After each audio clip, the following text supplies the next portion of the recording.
Hey, friendlies, how's up? Let me just put the broom away. Hope that got us past the irritating rolling advertisements. Let me just see if we're on. Yes, I am in fact broadcasting. I hope the sound is good. I hope everyone is doing well. I shall now put on my cans, which I don't even really have to put on until after I've got people on screen with me. But, you know, it makes me look the part, right? And I'm looking all studio-like. Got a little lighting. Got a little mood lighting. Got a great big mic. Got some cans. I am so professional. So, I will do the following two things. 1, the housekeeping. 2, see who's with me in the side chat. So, welcome to the 24th of May Beer Blaze and Bushcraft live stream. I got beer. I got a blade. And we're going to talk about a little bushcrafty stuffs. Let's pour a little beer. I also have, of course, whiskey. Now, this is a whiskey that I found, frankly, disappointing, but it's perfect for our purposes because it's only 42% alcohol, and that's definitely going to be bottled down tonight. There's maybe a dram and a half in there. So I'll pour that for later. I don't have to pour that for later because there's no age statement on this. So that whole concept of a minute in the glass per year in the cask just doesn't count. So how big a dram are we even going to get? It's a pretty respectable sized dram, actually. But I will drink it slowly, starting after 10 p.m. I will not miss this bottle. And before that, this beer is left over from my birthday party on Saturday. Saturday being the day that I turned 50.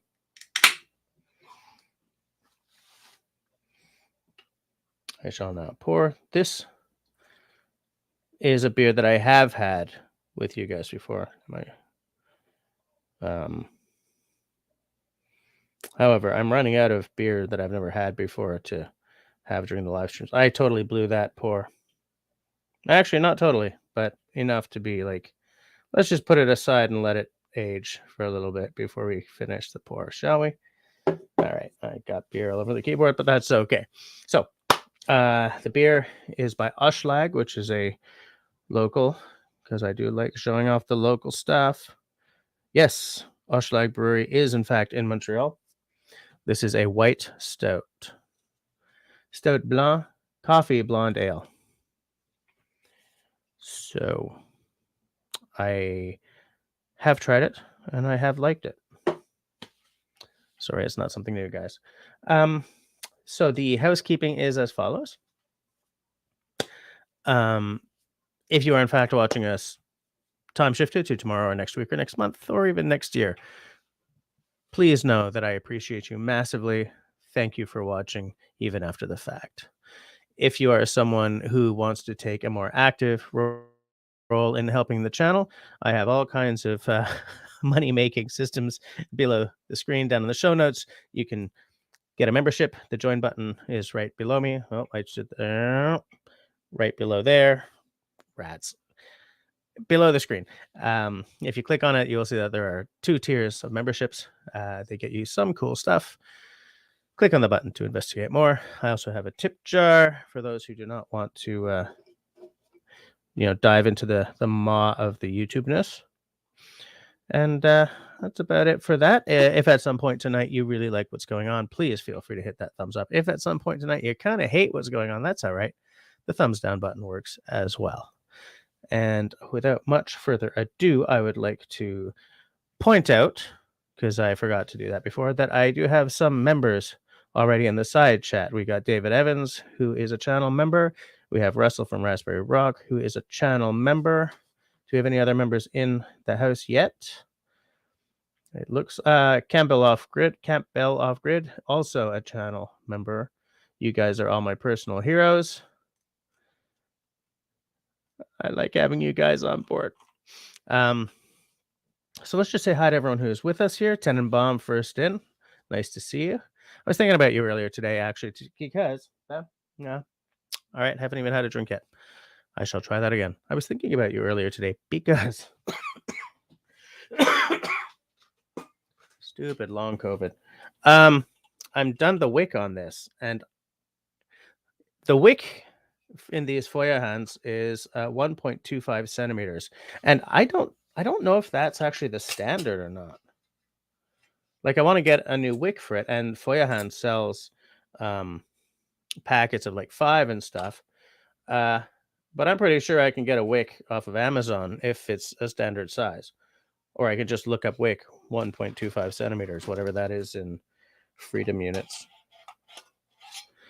But anyways, I'm eternally grateful to you for this.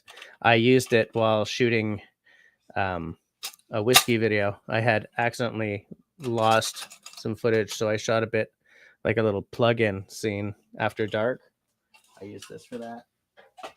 I do realize, get back on screen, I do realize I don't actually, I thought I knew how to use these, but I don't really.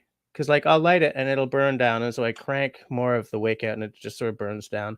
And I think that there's a way to do this where you don't go through the wick, because technically it's supposed to be the oil that's burning, not the wick, but it burns down like so fast. So I got to figure that out. I'm going to look it up, unless anyone in the side chat is an absolute whiz at using a storm lantern. Shall we try the beer? Cheers.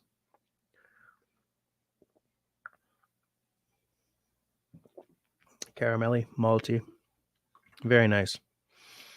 Very, very nice. Not as cold as I would have liked, because it's been sitting in a barrel of water since my party on Saturday, rather than in the fridge. But I was about to come on and I noticed that there was nothing left in the fridge, so I ran outside and grabbed it. Nice. Very, very nice. Good body on it.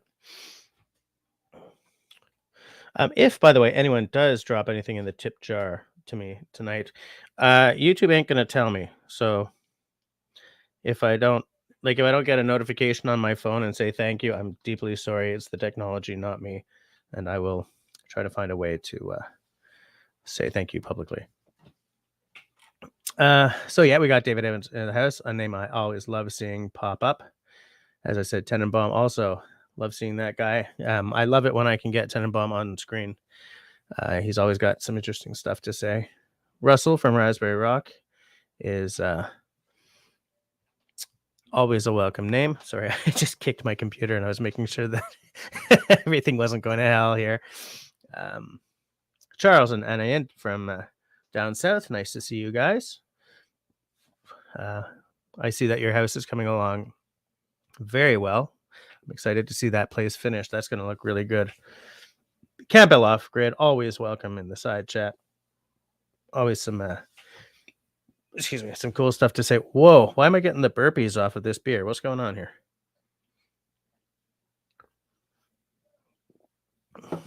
So good. Linda from Lipstick Lodge, owner of a nice tiny house. Also, she just got a really cool metal cut logo for her channel. I should do something like that for my channel too. Once I have like an actual studio set up, I want to have a big freaking logo behind me on like a wooden wall or something. Destiny Fitzgerald, hi, nice to see you. Whiskey Harbor, again, I've said this before, but I do love that name. I did not misplace my drum.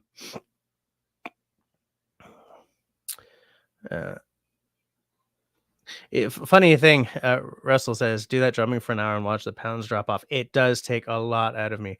When we're on stage, I can't do like 2 or 3 bar on songs in a row, because I just also I've got like I think I've mentioned before, I've got kind of a degenerative arthritis in my wrist, so I get really, really painful if I play it for a full song. David agrees with me that the cans and the mic make me look like a real pro. Now, if only I could maintain the image through the actual words and behavior, but you know how it is.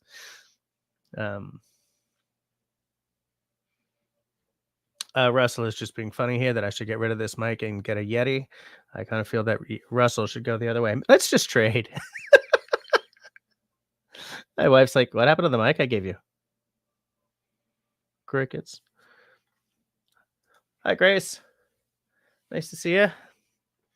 How are things going over there? We got Marcus. It's funny because I think it's Marcus, David, and I. We're all mods over at Russell's channel, and one of those guys, I think it might be Marcus, is way faster than me. If some troll pops up and starts saying stupid stuff, I'm like, hide or whatever is the thing. And it's always like, boom, another mod has handled this already. I think it's Marcus. One of those guys is really fast on the uptake. Charles needs a Bloody Mary today. I support you in that. Crumbs. Everything just jumped. Bloody Mary, Bloody Mary, Bloody Mary. There it is. It's not that you guys are only crappy whiskey worthy. I will say that with the spelling you got there, that would be either Irish or American, and the whiskey I'm having tonight is actually Canadian. It's just that I think I may have said this to you guys before. When I'm paying attention to you guys instead of like, experiencing the glass, I drink it way too fast. And next thing you know, I'm kind of 3 sheets to the wind, and I was only planning to have like a dram. And so I've gone through some really expensive bottles way too fast. And I feel that drinking like something cask strength in that context, you just get drunk, which is what I kind of don't want to do while I'm on a live stream. Hi, Sharon. How's it going? Nice to see you. Russell, you're being funny and everything, but there actually is one for 50-year-olds that I haven't applied for yet because I didn't know about it until really recently. My mother-in-law told me about it. Hike with Mike. How's it going? Now, if anyone knows how to handle disaster preparedness, it's probably somebody in Florida. Hey, Serge's here. That's probably why I blew the pour on that beer. We got Kristen Grounds saying hi. How's it going, Kristen? Oh, everything jumped. Why does it do that? Why does it do that? Okay, there we are. Thank you, David, for putting that up there. That is all kinds of appreciated by me. It's good to see Serge in the side chat. I want to see that guy in person again, man. I miss him. Serge, we have to figure out some way to hit the woods at some point this summer. Somehow. Half inch. Okay. So I'll look for a half inch. Just because I figure if Feuerhand is a really nice carrying case for their lanterns now too, though. Like, should I just take the financial hit and order the carrying case and 5 wicks? I mean, because if I order the carrying case, why not order the wicks as well, right? But to be more realistic, I'll look them up on Amazon, see if there's half inch. Yeah, I think, Marcus, I'm not doing it right. Like, the last time I had one of these lanterns, I've never had one of these lanterns. I've used them before, but I don't think I ever, I never became an expert lantern user or whatever. But like, there's no way these wicks are supposed to disappear that fast, because there's no way that wicks weren't kind of expensive at one point. You know what I'm saying? Like, the invention would have disappeared if it was just too damn expensive because they get used up too fast. Hey, look who's here. How's it going, Gary? That never gets old. Still no power, eh? Wait. Internet came up this afternoon, so you plugged the modem into the generator. Okay, that's cool. A lot of damage. Yeah, we're definitely gonna talk about that. That's sort of what I want to talk about tonight. I'm just sort of saying hi.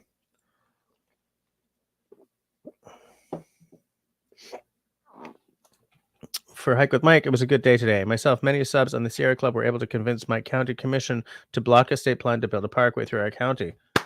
What? That's good news. I'm going to drink to that. By the way, is anyone else having a beer with me tonight? Russell's probably got something on the go. Okay, people are starting to discuss their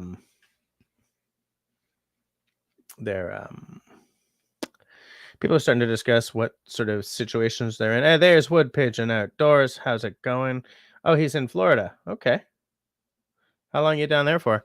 So what I want to talk about tonight is 72-hour bags, how you deal with natural disasters or maybe unnatural disasters. But, I'm not talking about end of the world zombie apocalypse kind of stuff. I'm talking about the kind of the kind of storm that back in '98, the ice storm that knocked my power out for several days and turned Montreal into a dark, very snowy, very icy, very dark kind of uh, um, apocalyptic setting. Although strangely, something about Montreal, or maybe it's a pan-Canadian thing. Instead of like looting and shooting each other for cars and stuff, people were out and helping each other to get through however they could. If somebody had power, they'd just like have the neighbors over or stuff like that. I was a refugee in someone else's house for a few days.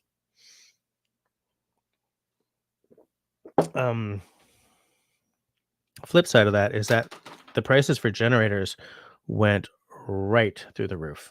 There were retailers that were gouging people. And I do like to think that karma's going to get you,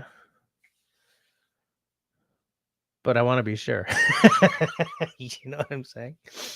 And so that was big and that was bad, and it was cold and it was winter and all that.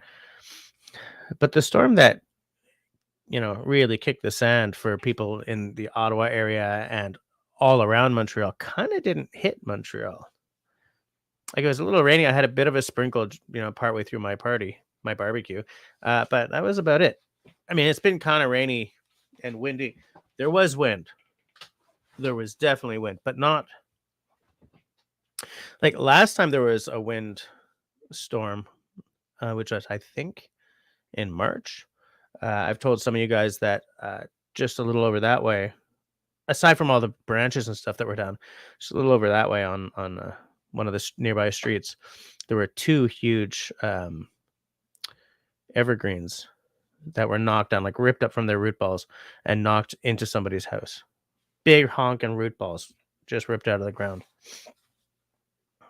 And like we've had like a microburst that's knocked down a bunch of trees and stuff before, but this time, not a big deal in Montreal. There was some power out, but not like, I mean, there are places in southwest Quebec that are still without power. There are places in Ottawa that are still without power. I was just looking on the CBC. There's a town kind of close to Montreal, but it's on the South Shore. Where was this? Was this Saint-Hyacinthe? No, Saint-Adèle. Okay, so that's northwest. Saint-Adèle is still without power. There's one guy who lost 12 trees on his property. There's still right now, because this story is 4 hours ago now, and there's still like 120,000 households without power in Quebec, and around Ottawa it's the same deal. And so, hey, sorry, I didn't want to interrupt your news. Okay, cast. I'm almost done, but I just wanted you to know that I wasn't ignoring you. So like Hydro Ottawa is having a hard time of it. They're saying that they're working 24/7 around there, same as they are here, but that it's going to take days. Now the problem is, after days, you've lost all the food in your fridge, you've lost all the food in your freezer, and maybe the stores have no power. Right. And at the best of times, I used to work in an organic grocery, but certain things are kind of pan grocery store. There's only a couple of days worth of food really in these places. Like if you're talking about fresh produce and meat and stuff. It's the whole just-in-time delivery thing that we live on now. Yeah. It's like they don't have stockrooms anymore. If they run out of peanut butter, they just order some and it's on the truck the next day. Yep. Yeah. And by the way, I'm not even going into the fact that across Ontario and Quebec there were 8 deaths from this thing. But that's kind of not the thrust of the conversation, though. Because what I want to talk about is how you prepare for something like that. I'd love to hear what you guys think, and including you, Russell, because I'd like to include you in the conversation when you're on screen. Like, what do you guys think? And Russell, we've talked about this before. What do you guys think about the line between being prepared for something happening, and like the government has told us that we should have a 72-hour pack, and going full on Nat Geo channel doomsday prepper? Right? Because I've shied away from prepping because that show has damaged my view of what prepping is. And I think that it's maybe my view on prepping is unfair. You know what I'm saying? I hear what you're saying. I mean, we've seen shows like this, and we know better, right? Yeah. But and David is asking why 72 hours. It's not really 72 hours. I mean, it's whatever you think you might be heading for, right? I think the reason why the government sort of say 72 hours is, plan for 3 days without help. If after 3 days the army isn't helping you out, or someone isn't getting you out of your property, something really has gone bad, right? But that for most bad situations, 2 or 3 days, and someone will, there'll be a helicopter overhead. You know what? That's an excellent point, though. Is like, why 72 hours? I would like 2 weeks. Go for 2 weeks. That's not hard. It's not hard to go from 72 hours to 2 weeks, especially if you don't get fancy about it. Like, you can buy a 10-kilogram bag of rice for like $10, isn't it? Something like that. Right. Like, damn, that thing's gonna last a long time. And a couple of extra jerry cans for gas for your generator. Mm-hmm. I don't think it would take much. I think you're right. I was gonna check and see. I think Red Cross sells 72-hour bags. But okay, if you were to put like 2 weeks worth of, and I'm just remembering now, I have a lot of in-laws in like New York and in Miami, and these people are not preppers, right? These people are professionals, nice suburban houses, and they all have like just huge canned food supplies. Yeah. Like, is there a degree of prepping that's just endemic to the American experience or something? I think there's a lot of people who watch the the Doomsday Preppers, and they kind of get the spirit of it as opposed to the hilarity of it, and well, and I think a lot of people just like to be really prepared. And as soon as you get the preparedness bug, then you want to do stuff like that. You want to buy a pallet of food, right? Forgetting that at some point you should eat that, right? You've got to rotate. Yeah, you have to rotate. That's an excellent point. I was just about to say that, but yeah, you got to rotate. Sorry. No, it's fine. Pretend it's fine. Pretend I didn't say that. Okay, but you know what? You really have to rotate as well, Russell. How was that? Excellent point, Jess. All right. Yes. Thank you. Because it's true. You can't just buy like a pallet of KD. I guess it's not called KD everywhere, is it? The hell do Americans call Kraft Dinner? Mac and cheese? I was gonna say you're not really talking about KD. It's those number 10 cans of freeze-dried food that you're typically buying, right? Right. Which could be macaroni and cheese, I guess. Or, I mean, some people just buy cans and cans and cans of beans. But at the end of the day, everything has a best before date on it. And you can fudge that for sure.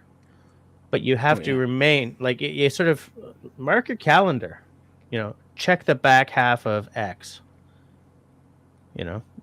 Use up X, Y, and Z because they're going to be off within the next year, kind of thing, and replace. See, I've never liked the whole palette of food idea, because it's kind of like pointing it in the corner and saying, "Yeah, I'm going to eat that if the world goes to shit." And then you finally open one of those cans one day and go, "Ugh, this tastes awful." Whereas you just you can prepare with the natural food that you eat. I mean, you can, not with everything. You know, of course, fresh produce, no. But if you like a can of beans every now and then, yeah, there you go. Start with something like that, or rice, or things that store on the shelf. Maybe not for 25 years, but for a couple of years, 3 years, and Yeah, then you rotate it through because. Just if it's stuff that you're going to eat anyway, then just rotate it just through. And buy extra, Have right? you Just seen buy extra. those Have you seen those can racks where you put a can on the top and it filters down and you pull one off the bottom? Yeah, Perfect. That's a great way to rotate. yeah, absolutely. Um, hold on a second. I just want to say, uh, David Evans was 60 hours without power. Canadian says we have a lot of damage around where he lives. He's sort of in the Ottawa area, I think, and he has been without power for 4 days. So there you if he was in like a really bad disaster situation, he's blown past the 72 hours, right? Yeah. So I think you're right. Like maybe plan for 2 weeks, but instead of buying prepper kits, I do agree that the idea is just whenever you buy your canned goods, buy twice as much as you think you're going to use that week. Slowly build up a supply and cycle it through. Just cycle it through. Things Smart. things that affect this are space. Like I'm using the term pallet of food sort of as a shorthand here because there's no way I would be able to put a pallet of food anywhere in my house. You're right. Me too. But you get one of those blue tubs that you can take on canoe trips. You know, the big ones. Yeah, like the barrels. Full of rice. Full of rice. Yeah, the barrels. Yeah. I got 3 of them here. You got 3 canoe barrels. Nice. Yeah. Yeah. What would you like? Canned sardines, I guess, right? Because you need some kind of like beans, canned fish. You need some kind of protein, right? Sure. Can of Spam. Kind of.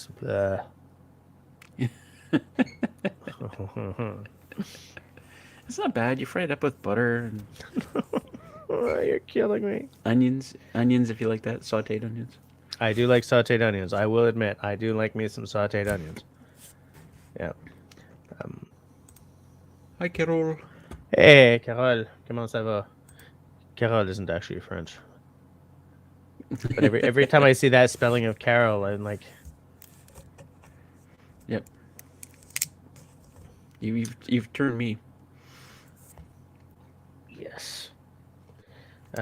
So Hike with Mike says that hurricane season begins June 1st. Always a stressful time of the year. I would Hike.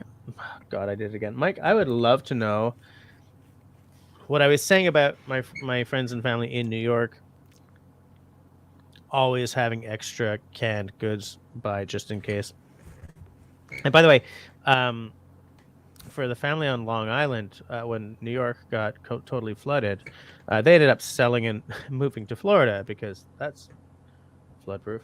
But most of their neighbors just threw $100,000 at putting their houses up on stilts. So like this entire suburb practically is up on like huge stilts.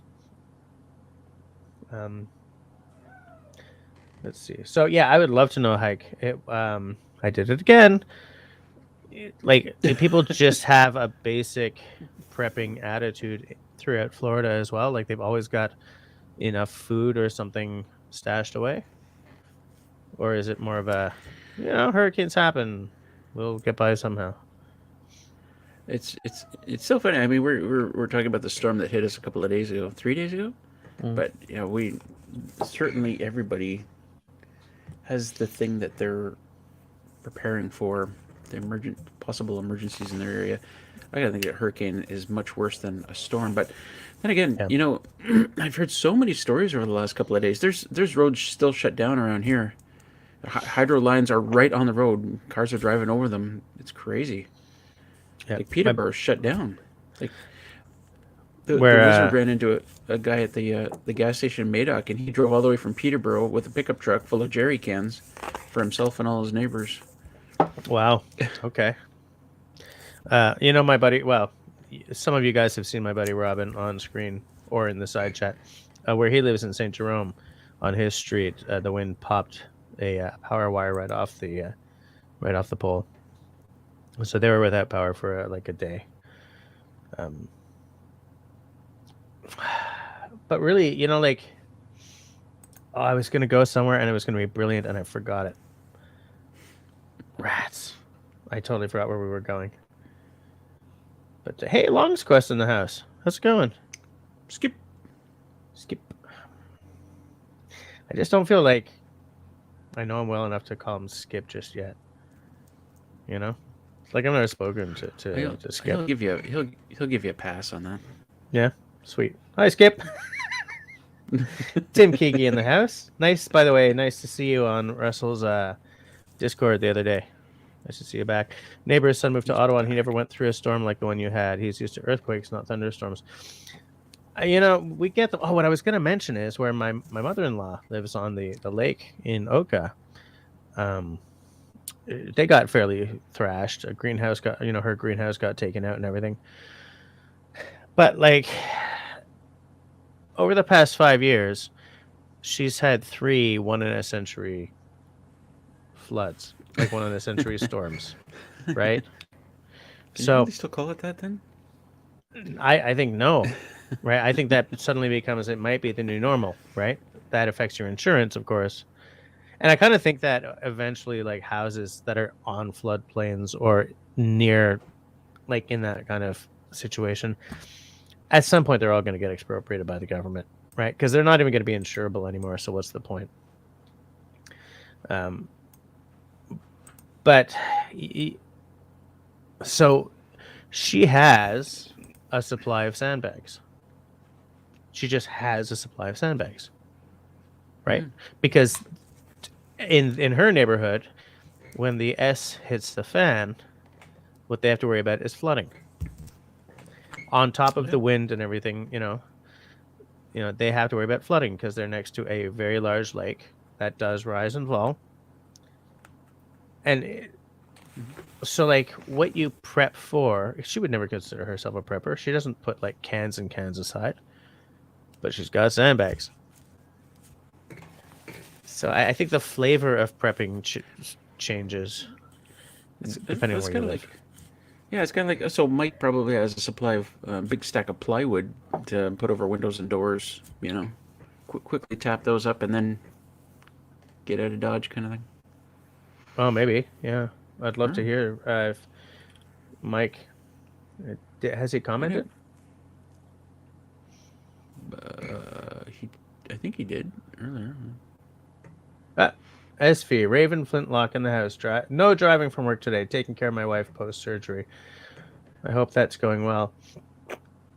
Oh, Campbell, Jim, by the way, says spam. So he's on your side of that. Spam. Yeah. Here's a good question.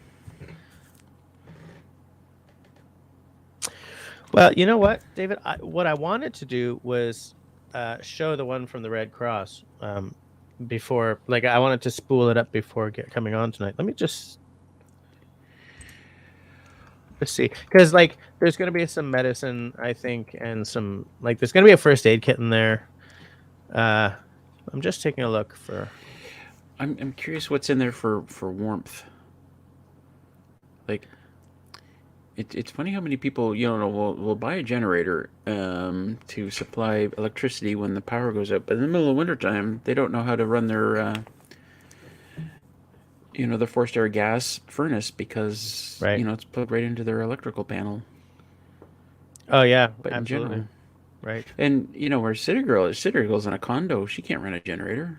So what does she do for heat? Yep. And in fact, that's the thing when you're in a city like Montreal. What are you gonna do? Like, if you're in suburbia, look where I live right now, I can buy a generator. Right, I'm in semi-detached, but for people who are living like city girls, the options are just not there. They're just not there. Like, if the power goes out, the power is essentially out, or she better have a whole lot of candles. Whereas, well, city girls come in here, but yeah. Well, yeah, but yeah, but I'm pretty prepared here. Right. Okay, so Okay, so no, I'm at the Red Cross, the American Red Cross site, and they've got like the deluxe family first aid kit. That's not what I'm looking for. Large auto kit with soft case. That's their like they've got a line of emergency preparedness kits and stuff. Basic 3-day emergency preparedness kit. It's $98 US. I'm gonna show this on the screen, and I'm not backing this as what you should get. I'm just saying like I've discovered that some of the more basic kits follow the same template as the Red Cross one. Just let me spool this up. Share screen. Microsoft Edge tab. You got this. Go. I'm It's working good on hands, it. Good hands. Boom. Okay, so here's your basic 3-day kit. Okay, this is $98 US. So it's good. It's in stock. So right there, you got 3 packets of water. Four packets of water. It looks like. Let me just right. That's what those are, I think. Flashlight. You got some toiletries. You got whatever the hell that is. Okay, you got a a collapsible jug for getting more water. Let's just look at the details. Okay, forget the details. Damn it. Okay, here we go. Here we go. 1 backpack, flashlight, crank-powered flashlight, and radio. A multi-tool, because nobody's got multi-tools, right? Emergency. 6 emergency food bars, 4 emergency water pouches, portable water container, nice. Emergency rain poncho, emergency whistle, aluminized rescue blanket. There's your warmth. I hope that's big enough. 52 inches by 84. I do not know what that means, but it's probably enough that you and a couple of people can scrunch together under it. Face mask, feet. duct tape. You gotta have duct tape. Hand sanitizer packets, moist towelettes, mesh bag for comfort supplies. What the hell are comfort supplies? Toothbrush. Wait, 1 toothbrush?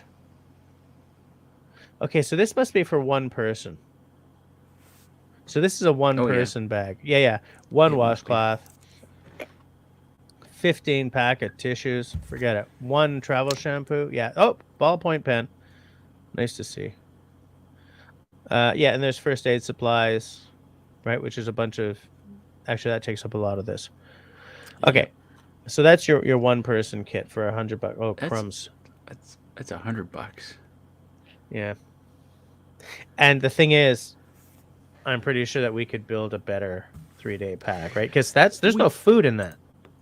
We could absolutely. And so here's what you do is you look at the list and then do it yourself because you could spend a lot less money. Yeah. And you should take your first aid course before doing it so that you know what you should be putting in there. Yeah. Here's your 4-person 3-day emergency preparedness kit, $330. 331 American. Oh no, I didn't mean to buy it.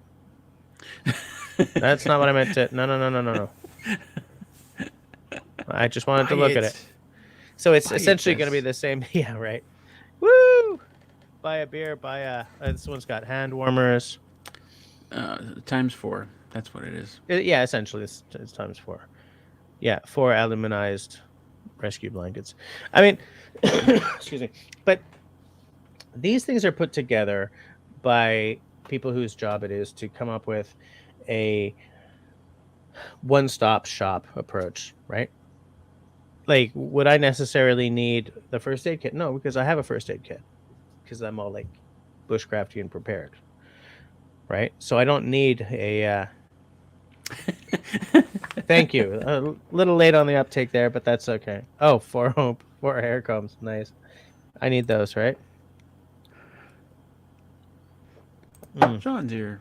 Hey, buddy. Hey, Sean. How's it going, Sean? We're talking about emergency preparedness, like 72-hour kits, natural disasters, stuff like that. Where you live, you're probably fairly... How do I say this? Actually, that's a good question. If an emergency, like a natural disaster takes out the power grid in Montreal, as it has, we ain't going to die because we depend on our neighbors and blah, blah, blah. But food can become a problem. If you're out in the woods like, is that a benefit or is that a crumbs? I'm looking for the English word. The opposite of a benefit. Like, is it a sling arrow kind of thing, or is it good to be out in the woods if everything goes to hell? Like where Russell is, I mean, he lives off grid, right? So if the power goes down, oh my God, Russell, what are you gonna do? The same thing as always. Well, it is a possibility, man. The wind that came through during that storm, that is the kind of wind that tears solar panels off roofs.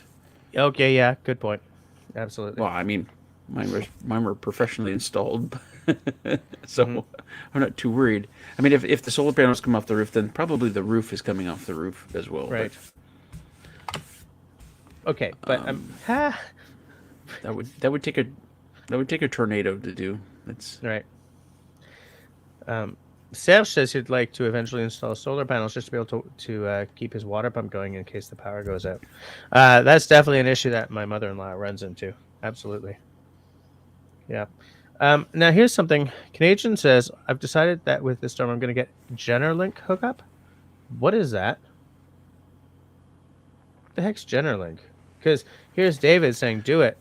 Makes everything so simple. What the hell's Generlink? Oh, it's when your system cuts over to a generator. It's automated, isn't it? Okay. I think. All right. Yeah. I realize I'm a little further back on the side chat, but I was thinking. I found out, like City Girl went back to the city yesterday, and I found out that the power had been out there for more than 24 hours. I could have sent her back with that Jackery that I have here. Truth. Absolutely. Oh, Sean says power only hurts his job. Interesting. Oh yeah, that's true. Oh, Destiny, come on now. Come on now, Destiny. We gotta be mean to each other now. Well, you could maybe make a fish hook out of them or something.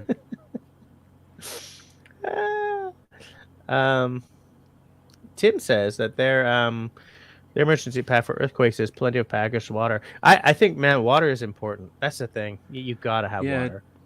So that's one of those things where you look at that 72-hour kit and you go, those 4 little packages of water? No. Nope. How long is that going to last? You can buy those great big, 1 liter bottles, like a case of them. Yeah, absolutely. Always have a flat of water. And Jess, don't forget to rotate. Got to rotate that water. It's got a best before rotate day. That water. Hey, you know what? I remember talking to somebody a long time ago, and they were talking about, oh, well, how do you, they're on a budget, and how do you prepare, food? Like, how do you get enough food for, 2 weeks or whatever it was? And I was like, well, can you afford $10 every time you go to the grocery store? Just start with that. $10 Absolutely. Especially if you're buying rice and stuff like that, beans. Yep. Over time, you build it up. Yeah, absolutely. And now, would dry beans be a better idea because they last longer, or would dealing with dry beans when you're in a water crisis, a potential water crisis, would that kind of evaporate the benefit?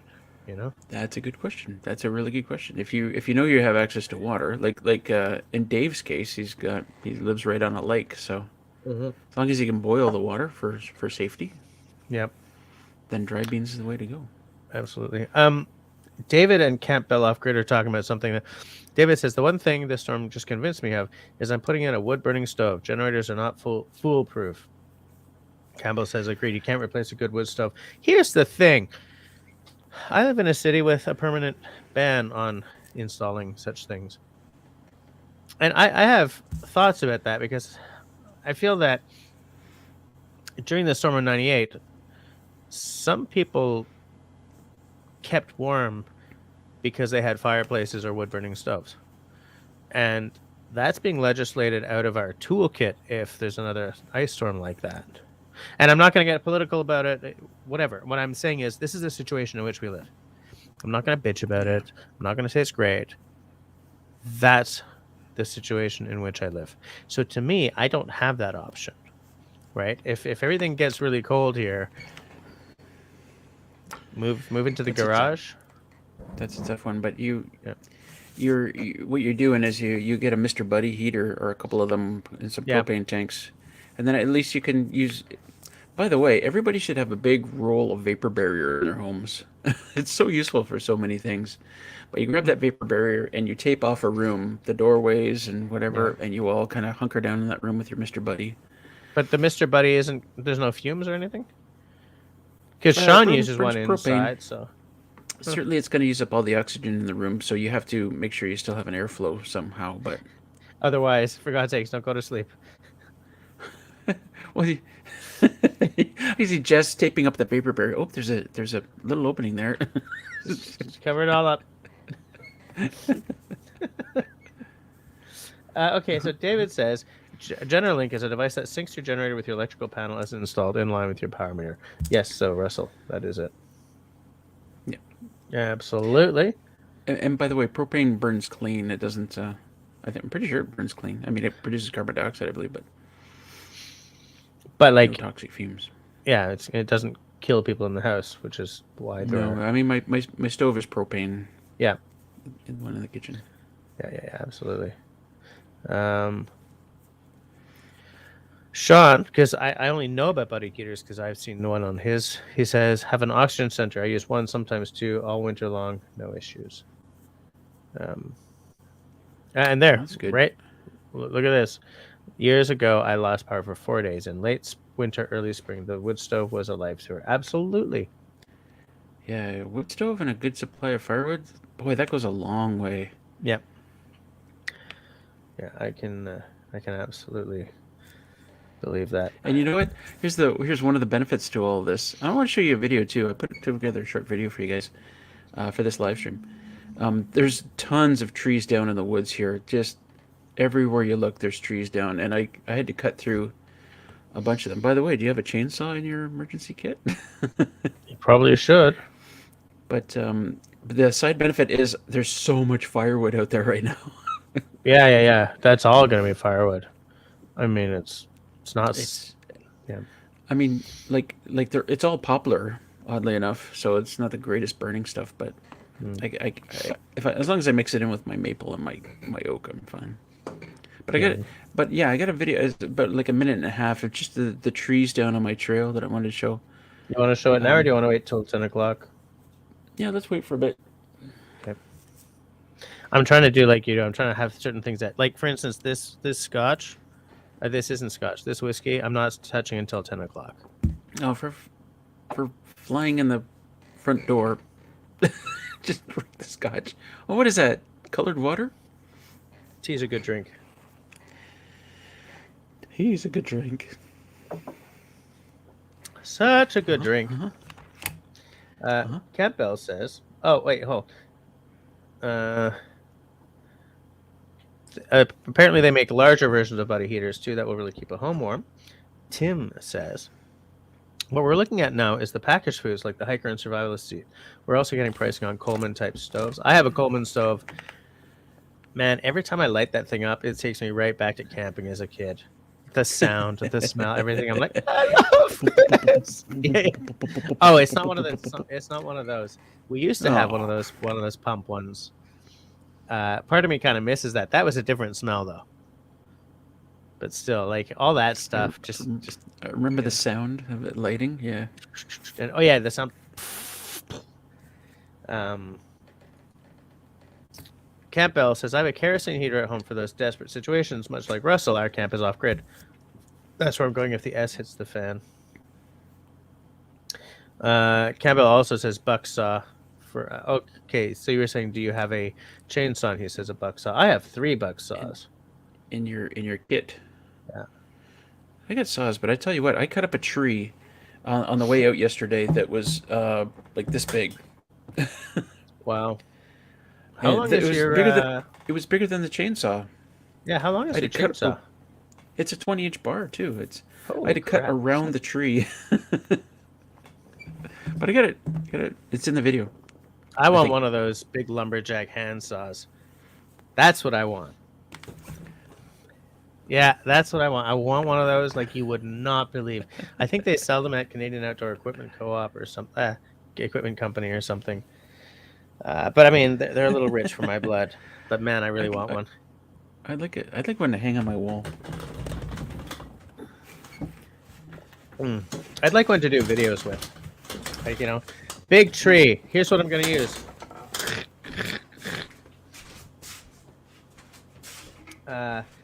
Sean says kerosene heaters suck, work, but kerosene is pricey and the smell is terrible. Hi, Ian. Ian says that I touched the glass before 10. Yeah, but I didn't even sniff it. I didn't sniff. I didn't taste.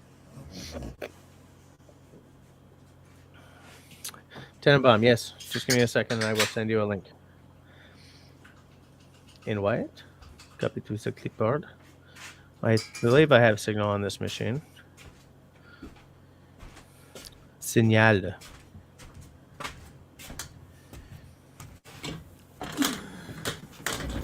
Where's my signal? Oh, there it is.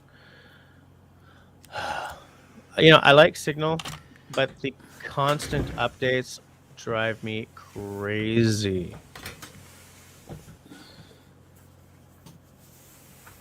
I think that's the right thing. Yeah, where Tenenbaum lives, he forwarded me a really interesting disaster preparedness pamphlet that their government sent out. And this is like 20 Tenenbaum one was it 2011, 20, but like between the lines there was a real sort of prepare for an invasion by Russia aspect that apparently kind of shook the population a little bit. Country boy trapped in the city and the house. Nice to see you. Serge says, I have a really high output electric chainsaw. I really need to get an alternate electrical source. Tenenbaum in the house. I'm going to bring him on screen. Hey. Hey. How's it going? Finally, Tenenbaum is on screen again. Nice to see you. It's that time of the year when I don't have too many responsibilities at work and I get Right. away with being up late at night. That disaster preparedness pamphlet from the Swedish government was in 2017, 2018. Okay. They were pretty prescient in seeing what was coming down the pipe. I've been thinking about that a lot over the past couple of weeks. I mean, that really caught people off guard here. People were very surprised, partially because I think there's a cultural norm here where they expect the government to take care of them. So Right. suddenly being told that you might be on your own for a week or two was a big shock to a lot of people. Now, do people put like canned goods and stuff away sort of on the regular there? I think so. I mean, one of the things you'd have to consider is that although a lot of Swedes live in 3 big cities, there's also a lot of small town rural Sweden. Yeah. And so those people are much more apt to having much more food stored Right. than the people in the urban context. And the concept of a prepper is a fairly new one here too, but that's something that's filtering into the consciousness as well. Okay. There's always been people who have been involved in sort of disaster preparedness and in various ways, but it's been more of from a community point of view, from a sort of team and social point of view rather than an individual point of view. But the idea of being responsible for yourself is something that's coming into the consciousness more and more. Right. Of course, we get American TV, so That's where it's coming from. That's one of the places it's coming from for sure. But the idea of self-reliance is one thing. Again, if you live in the really sort of rural context, you're more used. Then that's kind of baked in, I think.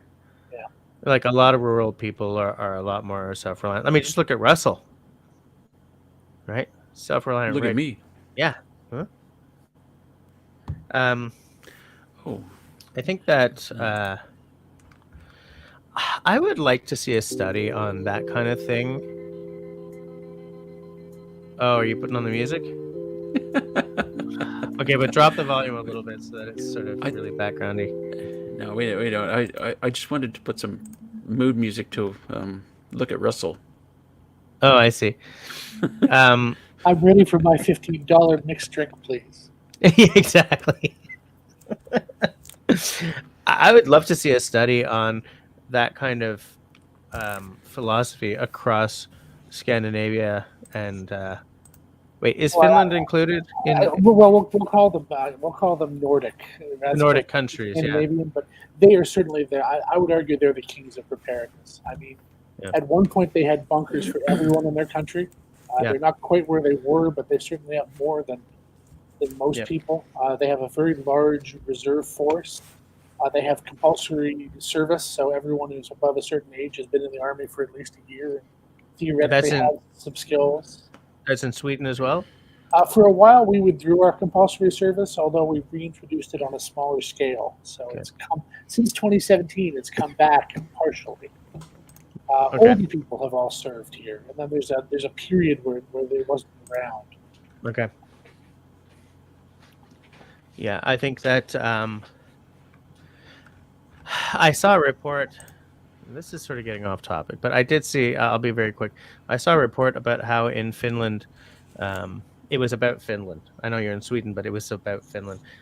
How the compulsory service is just something you do there, and so Yeah. like very few people find ways out of it. Whereas in Russia, compulsory service is something that if you're rich or well-to-do or even kind of middle class, you can sort of bribe your son's way out of it. So that their armed forces is kind of made up of the people who kind of couldn't get out of it, and so the quality of the soldier is a little more McDonald's and a little less fine steak. But I mean that we're sort of getting off the topic, except that the Morris pot, right? Morris Kohansky. I mean that guy worked with the RCAF, right? And the Morris pot is based on an RCAF pot. So I mean there's a certain amount of preparedness that can come from being military. And I think a lot of the ideas in the preparedness community are connected to that, just like they are in terms of wilderness survival. I mean, there's in the military, it's about doing what works, usually at a fairly low cost, and that's appealing in those senses. Absolutely. I wanted to come on just to give a slightly different perspective. I mean, one of the things that if you live in Europe you have to worry about right now is that you might be fleeing from war, which is not something that if North Americans have had to think about at any time recently. And so that 72-hour bag, it might be a bag for if you're staying where you are, or it might be a bag for if you have to go somewhere. The difference between the bug out bag and the bug in bag. And that's tricky because I mean, in some sense, they're different things, and once you're into bugging out, the question is, where are you going and why, and what do you need in there to stay alive when you're outside of your house? I mean, the two reasons to leave your house are it's uninhabitable, or if you stay there, something bad will happen to you. And once those, maybe that means the enemy troops are coming, or maybe it means the tornado has torn the roof off your house, so there's no point in staying there. So that Red Cross 72-hour bag clearly wouldn't be much of a quote unquote bug out bag. Yeah, I mean, that's a start, but it has no shelter in it. Not really. Yeah, and it what I was thinking about, like when Russell and I were sort of talking around that bag, because for the same reason we're like, okay, as Russell said, 4 little packets of water for 72 hours for one person. Well, water is the really, really hard part. I mean, ideally you want a lot more, but then the question is, if you have a lot more and you have to move, can you carry it? Because water, of course, is heavy. Oh yeah, absolutely. But, then the ideal thing is a way to find water and then make it potable as you move along. Yeah, that's always too. You can try dehydrating it. Just add water and stir. I want to say 2 things. Powdered water, yes, that's the best kind. Everyone say goodnight to Serge. She's off to bed. He's got to be up early. And it's after 10, so whiskey time. Oh, okay. Let's do this. Let's do this whiskey thing. I don't think he swirled it enough. It's not worth it. It's not that good a whiskey. Has it got legs? A little bit. It's got a nice color, but I don't think that's natural color. I think that's caramel coloring. May as well be McAllen.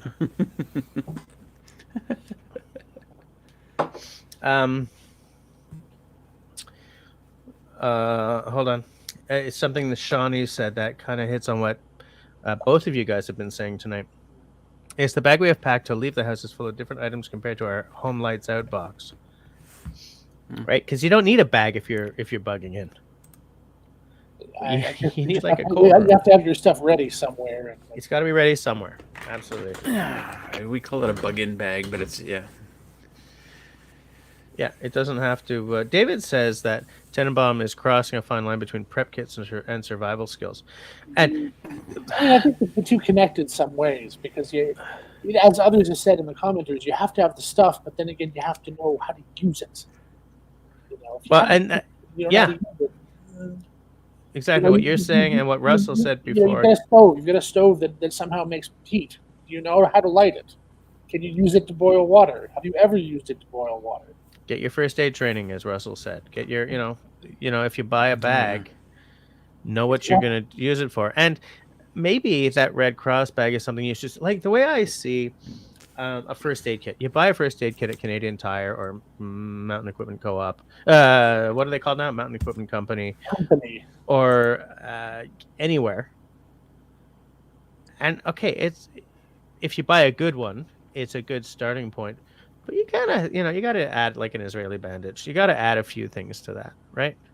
You've always got to add something, unless you go for the really uber expensive one, made by, a veteran, kind of, those veteran-owned companies in the States where like this is a trauma kit that you can open with one hand, and we have made it so that you can go through Iraq and under fire. You're not saving any money, although you can get out a very, very good kit. Very good kit, but it's not something that you're not going to buy a $20 kit and have everything you need. You're gonna buy a $20 kit and have this Red Cross 72-hour bag. It's a good starting point because what you find, and I say this from the point of view of having put lots of kits together. Yeah. If you try to buy one of everything in a kit, you don't save money. But if you buy 10 of them, you can make 10 kits for a lot less than buying 10 of those kits. Yeah. Absolutely. So it's all about sort of the volume. So, for example, if I make 5 kits or 5 or 7 kits at a time, I can make it for like half the price of any store-bought kit and make a much better kit. But then you're buying like 7 Fresnel mirrors and 7 fire steels and 7 fishing kits all at the same time, and that way you're saving on volume. But maybe they're making kits for a small community they've built. Yep. I am one of these people who thinks that community, barter. Or for barter. My theory is I'm going to barter for food in the future. Okay.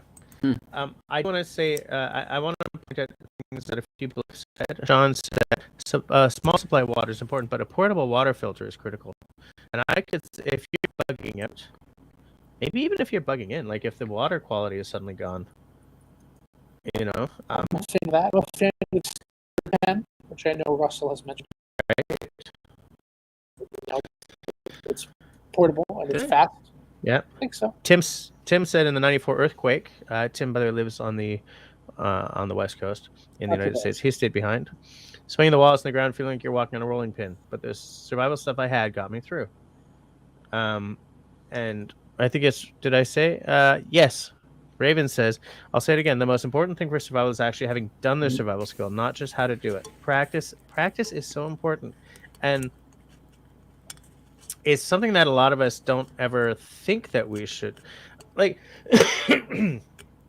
I've come around to the concept that you should buy 2 of your first aid kit. 1 to learn with and 1 to have just in case. That's not a financially responsible choice, perhaps, especially if you get a really good kit. But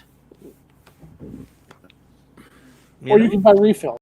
The premise of having a kit is using it, and when you use it, you have to replace what you've used. Yeah, And that's legit.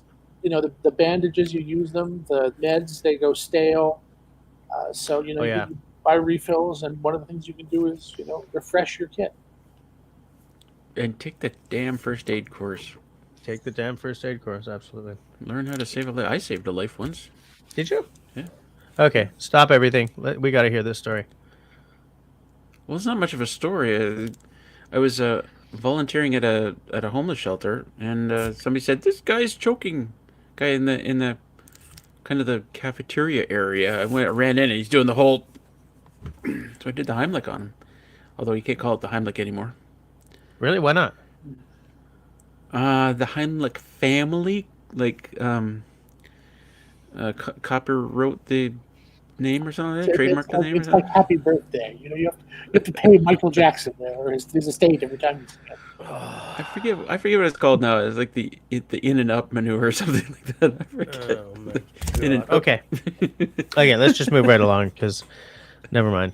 I'm gonna get like real grumpy about it. So let's just move along. See, anyway, I told you it wasn't much of a story. That's all right. But well done. Yeah, nice job. Thank you. David says you can have the best kick-ass prep kit in the world, but if you don't know how to use it, absolutely, absolutely. Okay, so Tim says we have to practice every couple to 3 months, day or night. We each have something we do and what we do for the animals. Okay, so in his household, they got it squared away. You know what? I remember reading about a family in remember the hurricane that knocked down the levees in New Orleans. Yeah, I remember. Was that I remember Katrina? reading about it? reading about a family, and they had their preps already. They had their, things in blue, the big blue bins, kind of like clothing, food, whatever. And the word came out like that evening that everybody was to evacuate. And they're like, okay. And they all had their own chores, The kids grabbed their cases. One kid grabs the cat, the other kid grabs the dog, They got into their van. They called ahead to a hotel a couple of hours away, booked a couple of rooms. And they sailed out of town. There was no traffic on the road. It was next day that there was traffic jams and people couldn't get anywhere. Yeah. It is good to That be ahead family- of the curve. That family Yeah. knew what they're doing, and they practiced it, and they, shit. Yeah. I mean, shoot. Shite. Damn it, Russell. Thimble poop. Thimble poop. Destiny says, I wish there was a practical course for women about how to survive in your car, in your home, in case of evac. Like Raven says, practice. There's got to be courses. There has to be, especially in the United States where prepping is like an industry. As long as we're on the topic, if you're a person who uses your car to travel far from your house on a regular basis, you should have about the same kit in your car. What if something happens and you're not at home? I mean, Absolutely. Lately, I've been thinking of putting a kit together for my office, which sounds ridiculous, but if something should happen and I'm at my office, getting home might be a challenge. You know what? A long time ago, I realized, simple things like having a change of clothes at the office is a great thing. Yeah, absolutely. I'm going to spill my lunch all down my front. So, I'm going to go see a man about a hearse. I'll be right back, guys. Well, I mean, for example, they have bomb shelters and what have you at my university. But the idea is, in the event that you should need them, all the people go down there and you're stuck in this room for 2 or 3 days. There really isn't any food or water in those rooms. There isn't really blankets or anything. So if you don't have the stuff to feed yourself or be comfortable, it's going to be a miserable time, So I think people don't know this. You really have to bring some stuff down there with you. I guess you better have it ready. I don't think we have bomb shelters here. Someone I was reading someone had contacted both the Ontario government and several municipal governments, and no one knew anymore what there was. I mean, in the '60s there were, but I think it's been a long time. Yeah. If there are any left, they're like in the basements of public buildings, but probably few and far between. Heimlich is now abdominal thrusts. I'm pretty sure it went through a very short period when it was the in and up maneuver, something like that. Abdominal thrust. Yeah. Okay. That probably sounds.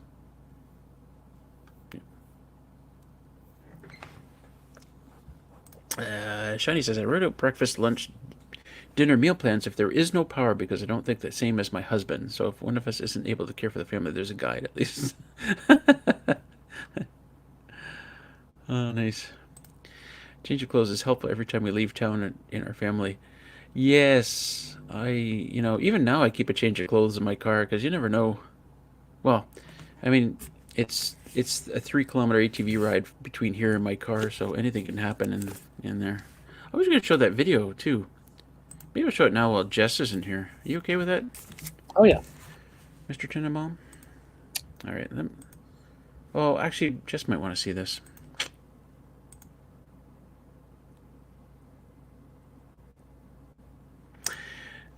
Jim says, I keep extra work clothes in my truck just in case. Backfires now because I've been driving my wife's car. There he is. Munching on something. Did you bring enough for everybody? Jess, I'm going to play my video now. So this is yesterday, actually, when I went to take my wife back to her car so she could drive back to the city, and for the first time saw the damage in the forest. So it's a 3 kilometer ATV ride. It's a long ways, and there's trees down everywhere. And this one's, and what you're about to see is right in the middle of my ATV trail. Oh, that's not the right place for that. If I can quickly, there it is. Is it 3 kilometers as the crow flies, This or is ridiculous, though. Like, what am I supposed to do here? No, actual driving distance. So that where those trees kind of come together, that's my ATV trail. Jumping. How many Hard to trees tell. came down here? some birches? It's all There's like poplar. 3 trees Oh, it's all poplar, right? just collapsed. Oh, it right might on my have taken down a trail. maple. A few logs here and there, Incidentally. and it's like shit. So you got a went lot of down tinder. here. A lot of kindling. Look at this. Well, a lot of firewood, yeah. Unbelievable. I didn't even bother trying to cut into that. I just drove around it.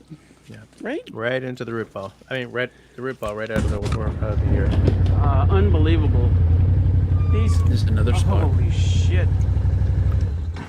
I think I'm saying ship here, not. Really? Absolutely. Look at the size of these things.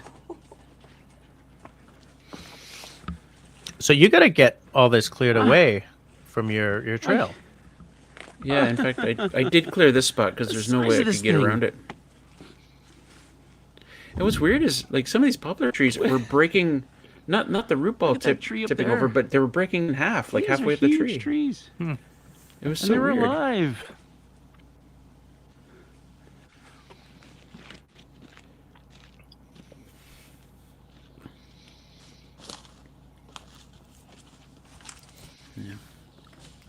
Wow. That's pretty much it. Look at that root ball. Holy crap. Epic. 3 trees. Thank in- the gods. 3 trees in nothing that on your root ball. Nothing on your house, at least. I mentioned that it would have been interesting to actually be in the bush when that happened because the whole thing was over in like 2 minutes. It would have been really neat to be out there and watch this whole crash. By interesting, you mean terrifying. Well, Yeah. a little terrifying. but it would have been neat. Yeah. I wish I had the camera watching that storm come across the pond. Mm. I was napping. I bet you woke up from that nap. Well, I woke up and City Girl was like, she was outside because it was a nice day up until that point. I woke up and she's trying to get through the door with the camera on the tripod. Like, ah! Like, what's going on? I can think of three times in my life when I have not had power for about a week. And, I don't know, it's kind of boring. I mean, I sort of stayed home on each of those occasions. None of them were when it was particularly hot or particularly cold, so that was nice. I'm so digitized that if I'm out of power for a little while, if I don't like click into bushcraftiness, I get really bored and really grumpy. I just think of all the things I can't do, you know. Did either of you did you guys go into this comment from Shawnee? Yep. You did? Okay. I just want to see where we are. Probably right about there. And I guess where I was going with that is it's nice to have a book or two around, or maybe a board game if there's more than one of you, or a deck of cards or something. Yeah. Oh yeah, that's one thing I've always said to put in your bug out bag is, you know, amongst everything else, put in a deck of cards. Yep. Just something to pass the time. I always have a deck And they make great kindling if you really need them. Right.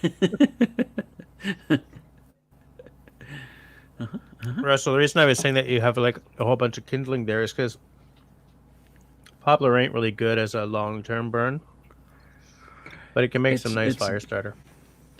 It's not a great it's not a great burner for sure, but I don't mind like putting it in with all the other stuff. Like if say 40% of my firewood is poplar, then I'm fine with that. Like as long as I got lots of maple, lots of oak, even some pine in there to help start a fire. It's good. It's good when I have a nice roaring fire and I can throw in a big chunk of poplar, because poplar trees out here are so big. They're ridiculously big, and there's so much of it. Yeah. I don't love the poplar, to be straight with you. I don't think it's a very nice looking tree. I don't like the wood. I've carved it before. It's like, oh god. It's, you know what? The poplars out here are very Tim Burton-esque. Yeah. Well, especially now. They're right out of a, Nightmare Before Christmas kind of thing. Yeah. The wind comes through and you're like, what's this? What's this? What's But yeah, I keep a deck of cards in my bushcraft bag at all times, just in case. So that's a good point. Tim says, cards and a cribbage board. And a book or two, says Jim. There's a real power to a book when there's nothing else to do. I think a book can be a bigger lifesaver than a deck of cards. But sometimes I just want to play patience, right? I'm here alone. I want to have nothing happens. I want to have like an iPod with 100 books on it. Yeah. Well, if the power's out long enough for you to get through 100 books, I hope you've got more water than those silly little packets in that Red Cross bag. Well, those little audio iPods or whatever you got, they last forever because they don't require a lot of power. Yeah, because they don't do anything except for play songs and show books. Yeah. I do believe the iPod has finally been retired, by the way. Shawnee says, by the way, that she hopes to see more of that in Friday's video. Now, speaking of Friday's video, I just want to do a small aside here, guys. Just a small aside. Just show something to you guys. Part of my computer arrived today. Good start. Speaking. They sent you the keyboard? Well, I had to order the keyboard separately. Remember I said they don't, including... Right. So I ordered it separately. Right. But UPS sent me a note today saying that it should arrive tomorrow. Which is a whole lot better than the end of the month, which is when they originally said it would arrive. So, oh, okay. Well, that's a bit better. I kind of don't really want to do an unboxing or a setup video, though, because of what I keep saying about why I don't like... This could really derail the conversation. We'll talk about it later. But I don't feel that we should be showing off our equipment, because then people might think that they need that equipment to make their own videos. And I absolutely think if you have a cell phone, tell your story. So I don't like showing my stuff, Jess, I would do a member only video unboxing. Yeah, maybe. I don't know. I'll think about it. Or unlisted and share it with the Discord for people, Something like that.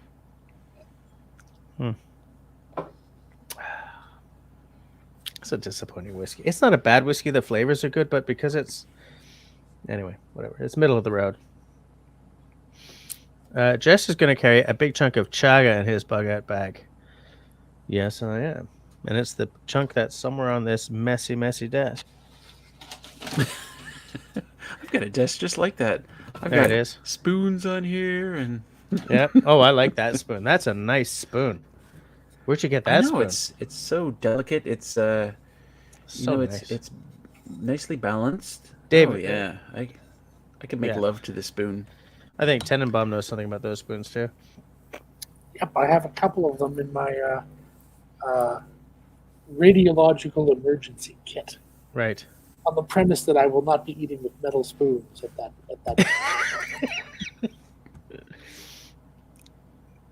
Tim says, the thing I don't have is an axe or a hatchet. I have to get one. Yes, you do.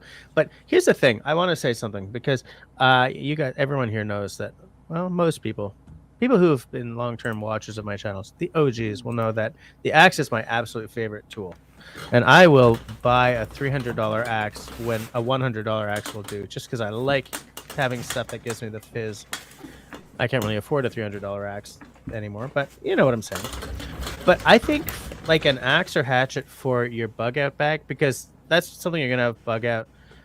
Well, okay, actually, I haven't used that one yet that Russell's got there, but that is Of course financially. you haven't. It's here. It's not.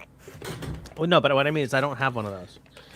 But I think like that little S-wing, get the one with the leather handle because come on, it's an S-wing. You gotta have the classic. But something like that, you know, real simple, not too pricey. Probably gonna last you a long time and be easy to sharpen. You don't need like a Gransfors Brook, but you kind of also don't want the Canadian Tire Special or whatever the heck the American version of a Canadian Tire Special is. I should say this is one of the sort of paradoxes of the preparedness bag, which is you want stuff in it that's going to work, but you don't want it to be too nice because you don't want it to sit there and never use it. So you need stuff that's practical. Exactly. That's why I think of the S-Wing, because it's a pretty good quality axe for the price, but it sure as hell ain't something I would want to be using on the regular.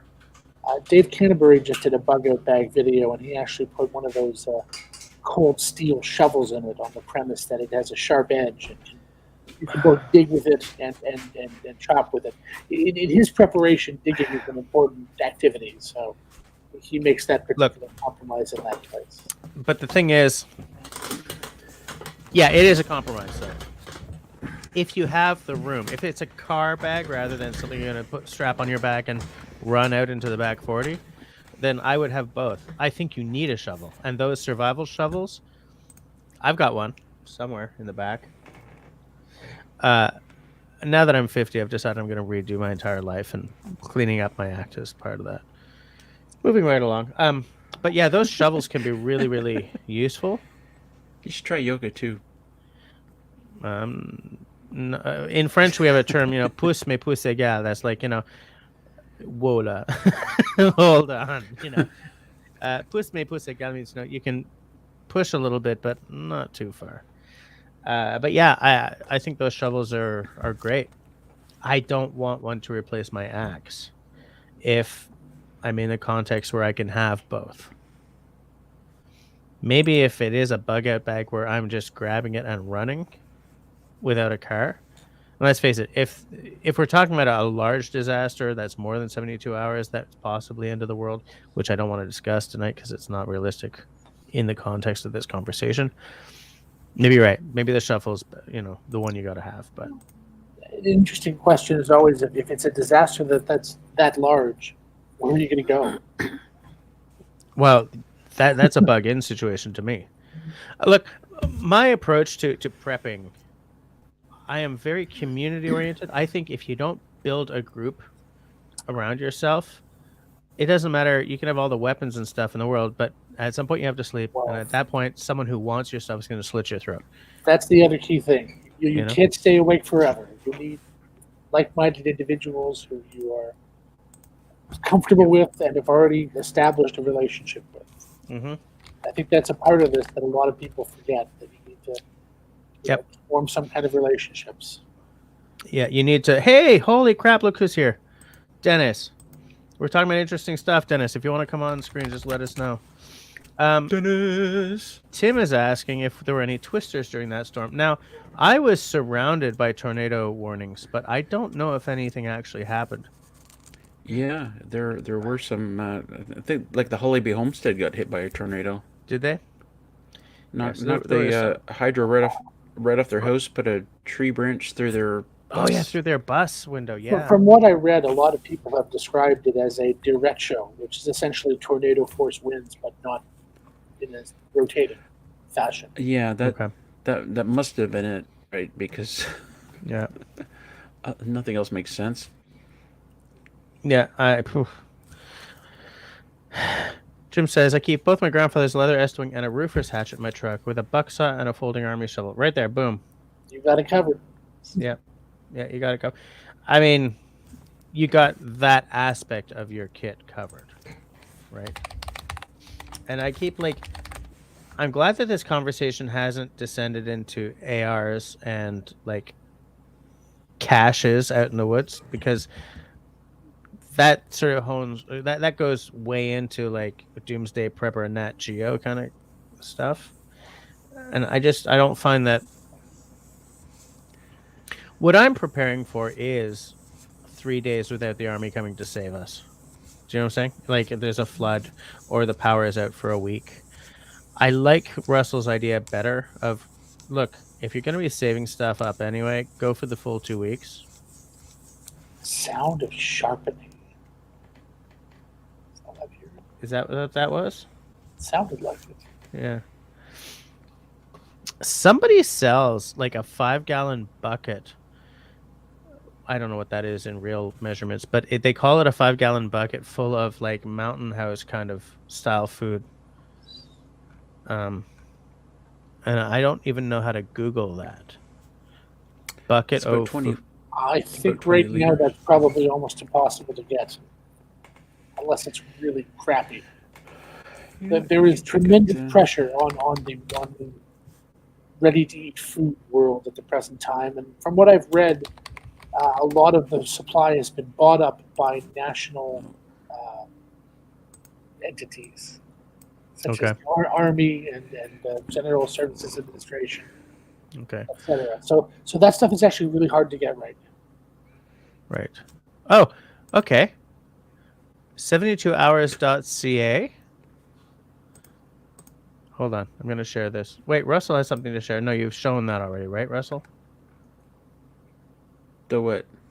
There's The video? Yeah. Okay, so I'm going to share something else here. Window. I shared the window. So, 174 serving lunch and entree. Okay, guys. Oh. As someone who lives in a French-speaking province, the way Americans and some English Canadians use the term entree is funking wrong. An entree is a starter. A main course is a main course. Well, as we all know, only the French know how to eat. So true. So true. But so like that much for 174 servings. Like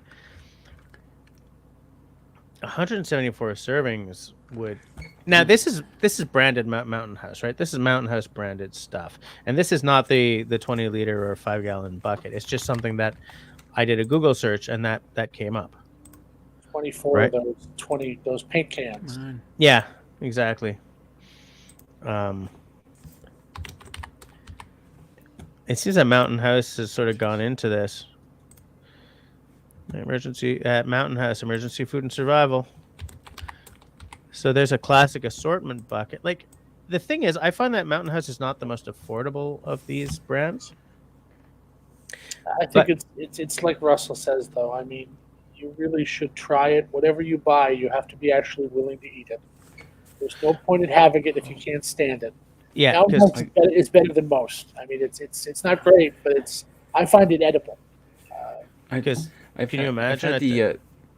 I've had the beef stroganoff from Mountain House, not in cans, but you know those little packages that are suctioned all the air out of. It was actually pretty good. This might be a nice look if you're gonna do if you're gonna go for ease of use, right? 4-day emergency food supply, but I think that's $112 per person. Yeah, for one person. Sorry. 24 servings. So that's a two-day food supply for 2 people. I think in white on red there it says sold out. Does it? Yeah, I'm Oh, seeing Purpose that Limited like there. on a lot of these. Yeah, so Wait, that was for 2 people? no, that was for 1. 4 Oh my days. god! I tell you what, I can buy. Let's see, I can buy 12 cans of chunky soup for a lot less than that. Yeah. The theory is that use case is slightly different in the sense that that's supposed to last 25 years until you open it. But Yeah. whatever. Absolutely. I mean, I agree that the chunky soup is a much more practical option in the short term. Well, Chunky the soup chunky and soup, sidekicks.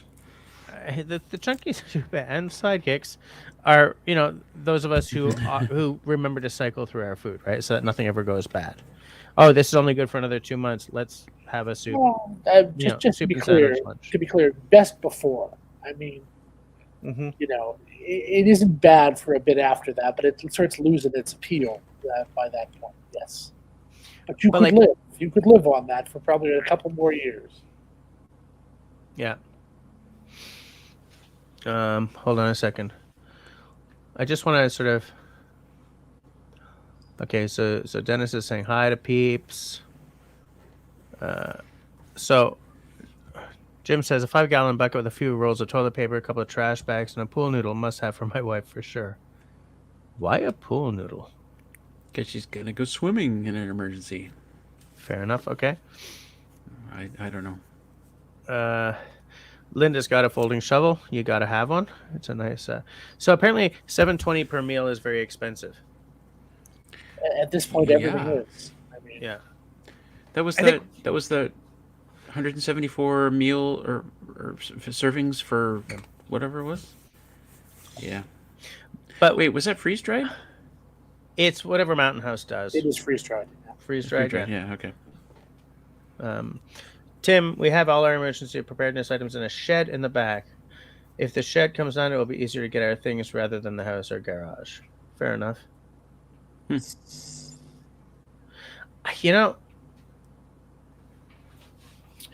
Where the Mountain House, or like let's throw not only Mountain House, but any of these brands of freeze-dried meals,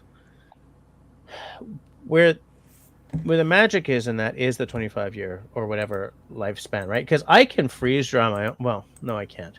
I can dehydrate my own. Yeah, I can freeze dry stuff. I just got a freeze dryer in the back. I can dehydrate a bunch of things, but I'm not going to get 25 years of life out of that, right? I'm going to have to be rehydrating food every now and again.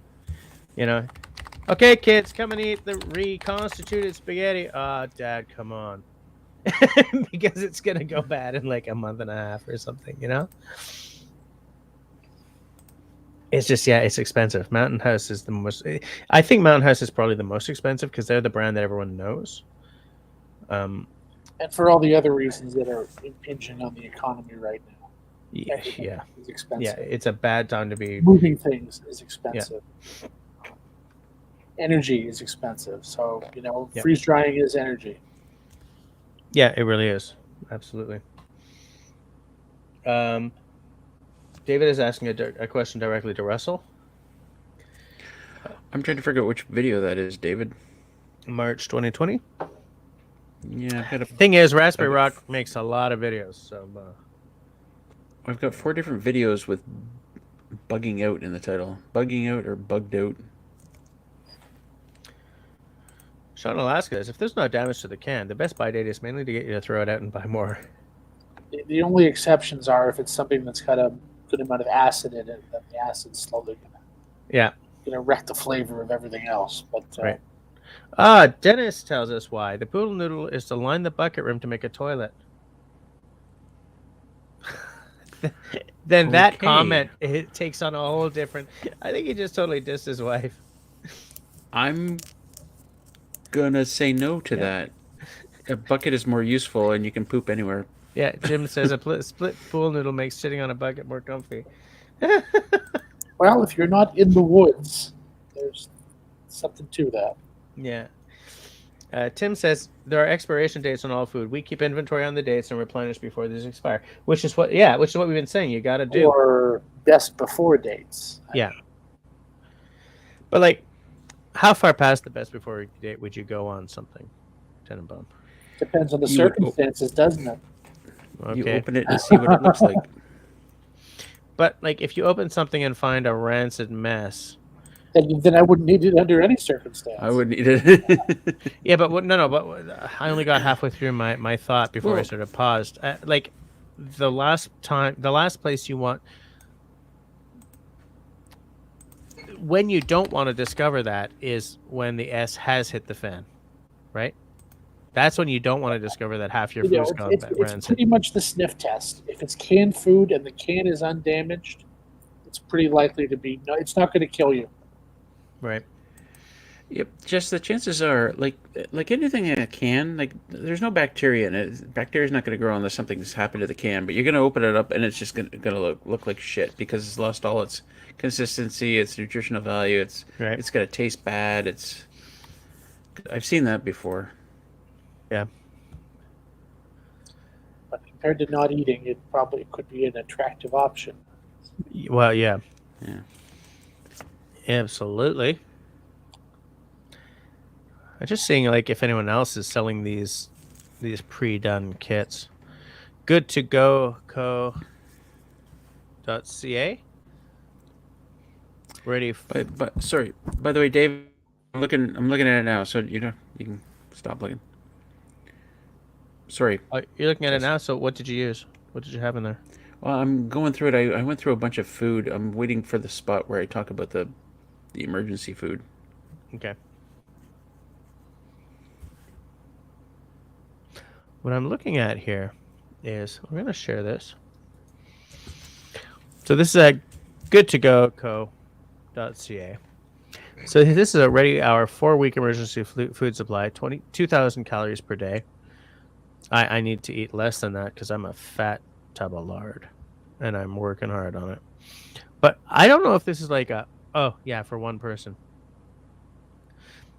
But okay, so for your $400 Canadian, it's a 4-week supply for one person, which would actually also work out well as like a 1-week supply for 4, right?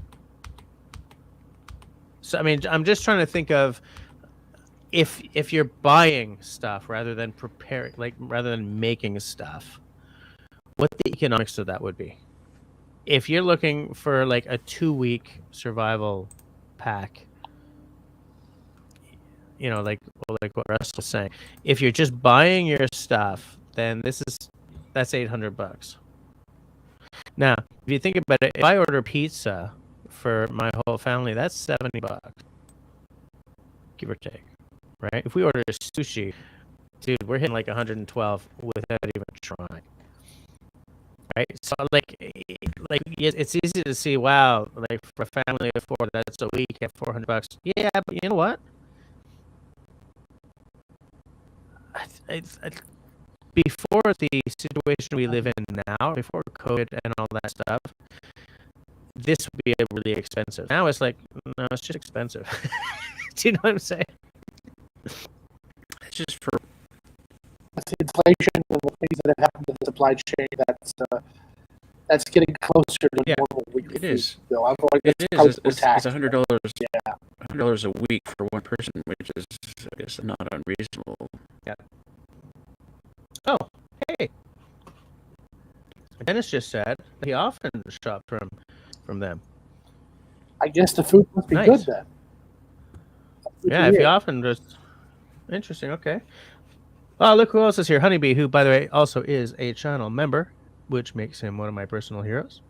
Nice to see you. We're talking about 72-hour survival kits. We've sort of knocked that up a bit to, plan for 2 weeks. We're looking at options. We're talking about what you should plan for. Is a purchasable kit enough, or do you need to add your own stuff? We've sort of come around to the philosophy that you got to add some stuff. Oh, Sharon's ordered from them as well. I'm bookmarking this site. Well, If those one thing we haven't talked about, although some people have in the side chat a little bit, is clothing. Chances are you're not going to be doing a lot of laundry in that week or two. Maybe you don't True. need a lot of things, but you might need some socks and some underwear. Yep. Those are things you might go through. Just hang your clothes out in the wind for 20 minutes. It'll be good.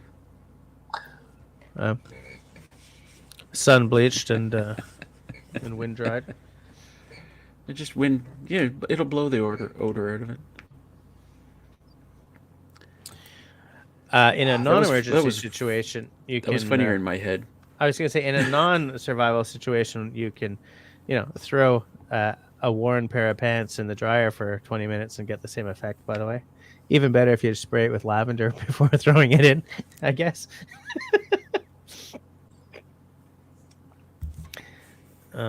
Although my point is, other than that, I mean, maybe if you've only got one pair of pants, what happens if something happens to that pair of pants? So, Yeah, having an extra or two is it's definitely a good plan. But here's the thing, like, you can end up spending a lot of freaking money on this thing, right? Like if like, I don't know how many people in the side chat or you guys on screen are like, Russell was kind of hinting at this before, that once you start on this, it can become I'm gonna start that sentence again. Like, once you start down this road, it can become like a hobby really, really quickly. And then you're throwing serious money at something that you kind of just need to have as a backup, right? Like, I gotta have pants, but I gotta have my, like, those 5.11 pants or whatever they are, because those are tactical. I don't know if you need that, but you need another pair of pants. So. Yeah, but what I'm saying is, like, you can really easily go down the rabbit hole. You can really go down the rabbit hole. I agree with that. I would say, in terms of capital investments, things related to self-reliance and preparedness have been what I've spent the most money on in the last 2 or 3 years. Yeah, and it's not. It doesn't mean that you're an unreasonable person. It's just that once you start reading into this, the possibilities suddenly become endless. Like, yeah, but what if this? What if that? Well, it depends on what you think you're going to be up against. I mean, without being too much of a downer, it sounds like food is going to be a problem in the near future. So investments in food storage at this point seem very reasonable to me. Yeah. It's anything you buy now is cheaper now than it's going to be later, if you can even get it later. So yeah. As to the rest, it's good to be prepared for first aid. It's that's part of life. Does the power go out? Sure. Like I said, I mean, I've lived in a few places. I lived in North Carolina for 8 years, and I experienced a few hurricanes. I was far enough inland that it was never sort of too bad. But the first thing that would happen is that milk and bread would sell out within 6 hours. Right. Of the announcement. And, like I said, lost power for a week. Kind of boring and interesting. I was in Toronto for the Great Blackout of 2004, I guess it was. Mm-hmm. That was interesting. Actually, that was summer, and it was hotter than Hades in my dad's house. Okay. It was way up in the 90s. So the most unpleasant part of that was just sweating. Right. And I lost power here in Sweden once over the winter one time. Luckily, it wasn't that cold here. But the wind here knocked out everything, and it took them a long time to put it back together. If you didn't have enough, luckily I live in a way where I have a week of food around. Yep. So, but I can tell you that I lost a bit of stuff in my freezer. Didn't really make it. I was trying to cook it as it thawed, but right. There's a limit. There is a limit. Tim, by the way, we need some moderation over here. We've got a special guest. Yeah. Do I have any mods in the? I'm on it. Okay. Tim says we have 3 pairs of everything, including jackets and sweaters, extra shoes. In earthquake and wildfire country, we are really prepared. We've been evacuated in both quakes and fires. I could see that. Yeah, absolutely. Oh man, my channel is big enough that I'm getting trolls now. Woo! I had a bunch of them on Friday night. Yeah. YouTube's got to do something about those. Unless they're bots. It was keeping you us. You might not be a human. It might be a program. Yeah. Oh yeah, Oh yeah, they're all bots. Yeah. Shawnee says having a water container with a spigot nozzle thing. Yeah, for us too. Every house should have at least one of those because it's so bloody useful. A few of them, they can be used for showers as well, which is handy if your shower's not working. Yeah. In fact, that's what I used for the first couple of years here. Just to take one of those, I'd fill it up with hot water, set it up on a shelf in the shower, and that's how I'd have my showers. You can buy a solar shower as well, right? It's essentially a black rubber or plastic bag. It's a bladder. With a black bladder with with a shower head on it so that the sun warms it up. I've used those before. To great effect. That's what I started with here, except the fact that you have to hang it up really freaking high. Yeah. And I switched to the. That depends on. And it's hard to. It's right. Yeah, it's hard to get the right temperature in those bladders. It's like it's going to be either too hot or too cold. That's the way it is. Yeah, absolutely. Jim says, if I go beyond 2 weeks, the pants get pretty stiff. Time to break out the buckskins. I need to get some buckskins. I mean, now that I've read that, I need to get some buckskins. I need to be prepared. Oh, you know what? You know what we haven't talked about? What? Alcohol. Yeah, because if you cut yourself like I did with a buck saw the other day, you need a little. That's not the alcohol you're talking about, is it? No. Well, yeah. I mean, for medicinal and for medicinal. For there's the spirit, the medicine of the spirit, and the medicine of the infection. Truth. So what is the best kind of alcohol to store? Hard liquor. No doubt. Listen, beer goes bad. It goes flat or whatever at some point. But anything like okay, first of all, you have to like it, right? If we're talking about a little, just getting a little strength from a nip, whiskey lasts. Well, if it's high enough proof, you could also use it to burn. So fair enough. Three uses out of that. Absolutely. But whiskey lasts literally forever. Vodka will last you forever, so long as the corks don't disintegrate. Right? Gin will last you forever. Like that's the kind of thing you don't have to cycle through. And in fact, corks? it's why you don't. Hold on. Stopper. Mine only have caps on them. Well, hey, if you bought the kind of stuff I bought, okay. Well, no. Liquor with a cork, you cannot store like this because it's strong enough that it will rot the cork. Right. That's why your whiskey and all that has to be like this. And then every a couple of times a year, just sort of do that so that it wets the cork again. Okay. Whereas wine, you store like that. To keep the cork wet. To keep the cork wet, yeah. So this stuff lasts forever in a bottle. It doesn't age in a bottle the way wine does, but it lasts and lasts and lasts. Whereas wine will peak and then come down. Beer will peak and come down way faster. So if you're keeping alcohol for let's call it medicinal purposes, okay? Just to keep the show family friendly. Since when were we doing that? So hopefully you're in a situation where drinkable water is abundant. Yeah. Absolutely. Absolutely. Otherwise, it's hard to justify dehydrating yourself. Also, fair. But yeah, I was gonna say something silly. I'm not going to say anything silly. Not tonight. I have all the ingredients to make lots of rum. How about that? Yeah. That would be loads of sugar cane. Molasses. But the thing is, that sounds like a funny little comment, but if someone is building a community, like I think you kind of need to, if there's a long-term problem, that's actually valuable. It's a skill and it's a marketable commodity, a tradable commodity. Yes, absolutely. If you can make it, that's a rule. Sure. I mean, we can talk about long-term. We can talk about making yourself useful. Yeah. Yeah, and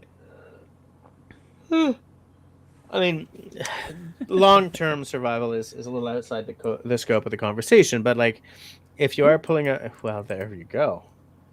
Okay. Well, it's a spectrum, right? You know, it starts at 3 days. You know, the emergency is somewhere between 3 days and forever. Right? You never really know which it's going to be, I suppose. Absolutely. And I love where the side Moonshine. chat is going now. um, yeah, I get what you're saying. You Tim and know, Bob. I'm a MASH fan myself. Can't recall if there was any episodes where they almost burned their tent down. That would have been realistic. Yeah. Oh, my absolute favorite one was when they were playing checkers and they had shots of vodka on the table instead of the checkers. Is Yeah. this my piece of yours? I don't know. That really was an unbelievably good show, though. Yep. If you were stuck in a Was. war zone against your will, I would think that a ready supply of homemade alcohol would be highly desirable. Yeah. Absolutely. Yeah. We're kind of coming down the home stretch here. You know, we're at 22:54. So I just want to give everyone a heads up. And also note that I have made this dram last, you know, the entire hour almost. Boring. Boring. It's like that scene from Sid and Nancy. I'm not gonna talk about films because then I'll just talk and talk and talk. But I was interested in hearing about how the prepping thing might be different in Scandinavia, in the Nordic countries, and how being invaded by Russia has for a long time kind of been part of that, whereas here it's not. You know, you look at Finland; they've been expecting Russia to be naughty forever. Well, I mean, their experience in World War II was very difficult. They lost a big chunk of land. Yeah. They came to an agreement with the USSR where the USSR had a bit of control of their economy in exchange for relatively peaceful relations. And they never really got over it. Um, and as a result, they're extremely well prepared. Yeah. You know, I think in Sweden we don't think about this as much, except from the point of view of solidarity with Finland. But hmm that's not entirely true in the sense that there's an island in the middle of the Baltic Sea called Gotland, and I am so glad you brought that up because I was going to try and get. It's to a that very island. strategic position. If you Yeah. control that island, then you can control control the entire everything. Baltic from it, and it is a Swedish possession. And Yeah. a little bit like Taiwan, it's off the mainland, it's isolated, so it's not a bad place to make a landing, establish yourself. So in that sense, Sweden has some concerns about that. And I guess the other major concern is, you may be familiar with the Russian exclave Kaliningrad. hmm Both Stockholm and Malmo and everything in between is no more than 500 kilometers from there. And that's Yeah.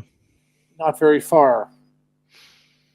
Yeah. Not at all. So it's not something that you can dismiss. I mean, um, and the other sort of semi-political thing here is that the thing that's changed is this idea that Finland and Sweden will join NATO, which is a really big change for us. I mean, Sweden Big has for been- Finland too. Yeah. Sweden has been neutral for over 200 years, Yeah.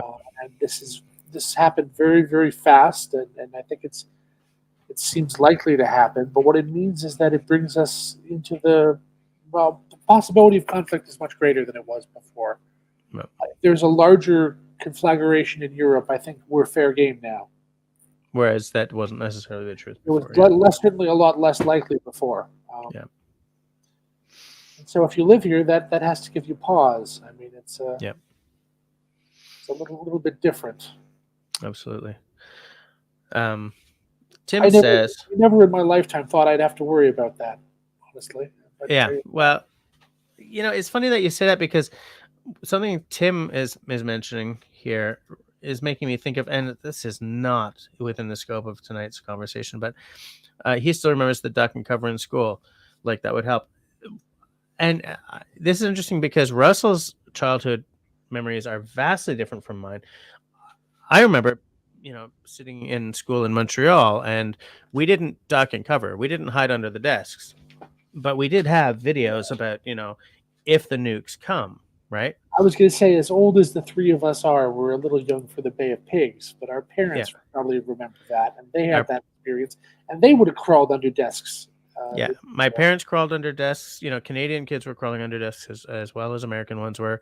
And, when I was in elementary school, we were still getting videos about, if a nuclear bomb falls, blah, blah, blah, blah, blah, blah, blah, blah, blah. Right. So, and so, like, when I'm looking at the news, what people who are like millennials or whatever Gen Y is called, the younger, what they're not getting is that I spent my formative years being inundated with this idea that we're going to die in a nuclear conflagration. This is a little off topic, but now that you mentioned this, one of the things that I find really interesting is that I think when we talk about the possibility of this, I don't think it means the same thing to young people as it means to us. Exactly. Because I don't think they experienced the Cold War and the information about the Cold War the same way.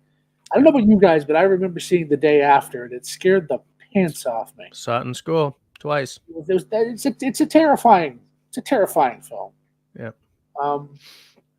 Here where I'm living, until very recently, I thought the chances of being directly attacked were very, very low, but the chances of fallout from conflict in Europe are not quite as low. I mean, no, they're very, very high. In fact, we had fallout from Chernobyl when that happened, and even something like that could happen again. So one of the things I've been preparing for is the possibility of radioactive rain.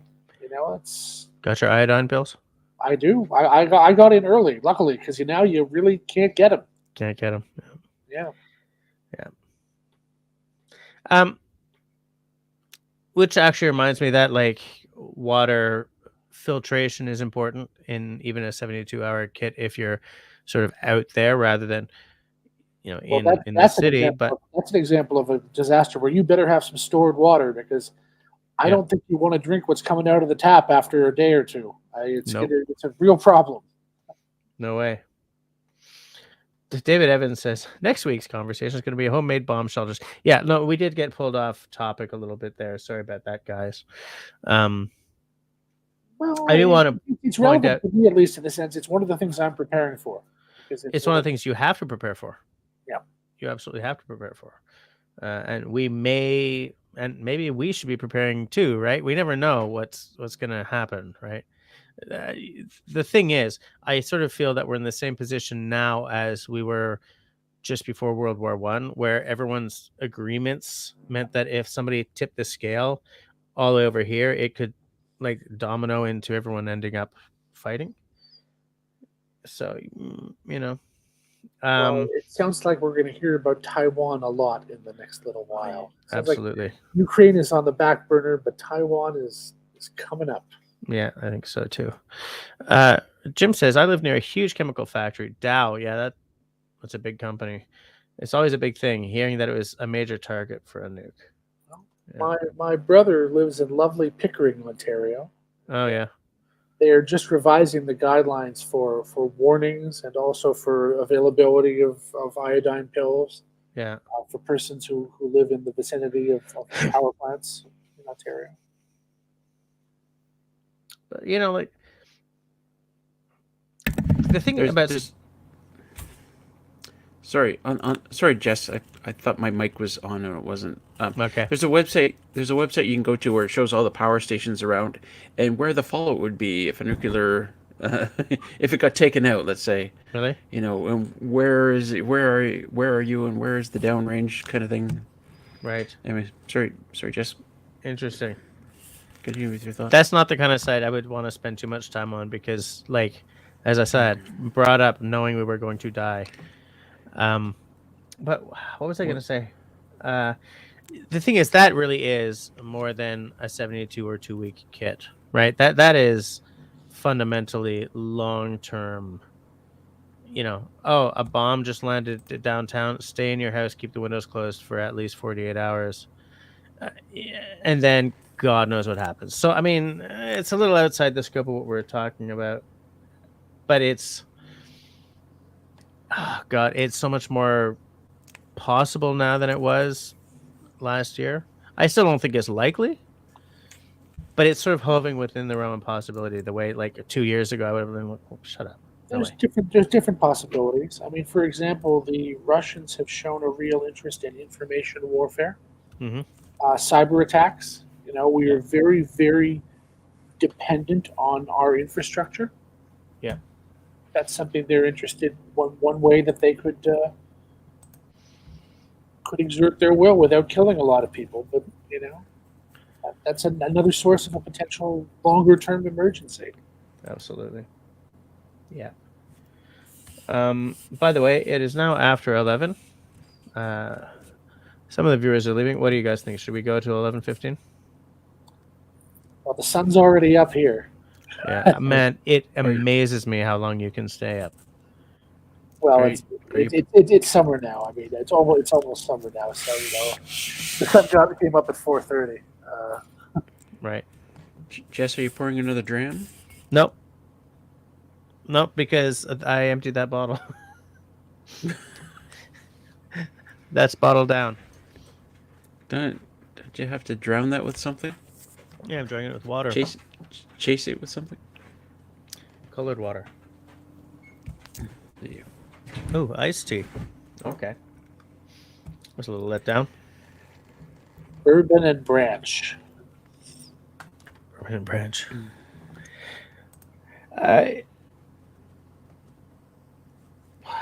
We sort of hit on, because I think it was Tim said he didn't have any axes or whatever. You need to have some tools, but you don't necessarily need to have an axe. It hurts me to say that, but you don't necessarily need to have an axe. You do need to have a knife of some sort. But is it best to have tools that nobody's going to notice? So instead of having like this, is it maybe better to deal with the weaker aspect of a folding knife just because it won't be noticeable? Does that really count if the power and everything is only down for 2 weeks? I guess it's a question of what you're going to be using. I mean, if you need something to process wood, either a fixed blade knife or a hatchet both seem like useful things to me. If you've got the hatchet, maybe you don't need the fixed blade knife.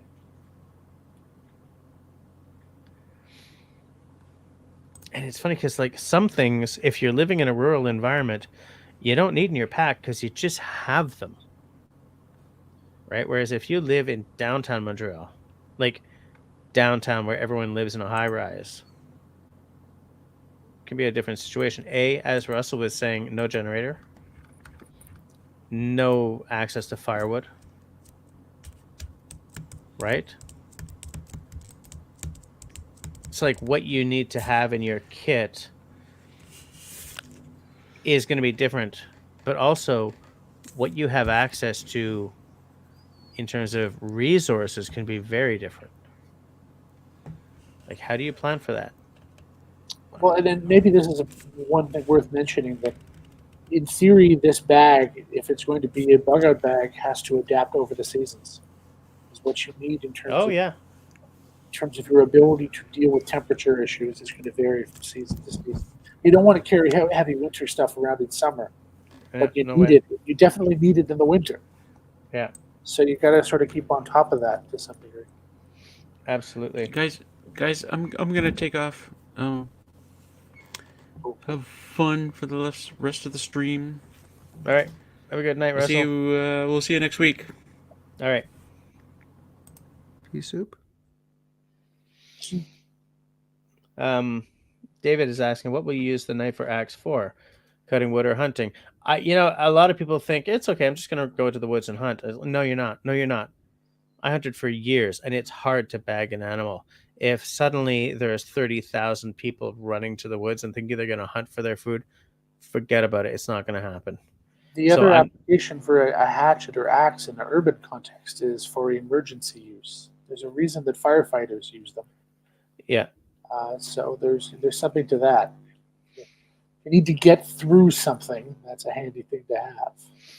Yeah, but then I think you're not having a hatchet. That's a full size, like a fireman's style axe. And even a hatchet would be better than nothing. Truth. And in fact, it's funny because Jim is sort of going the same way.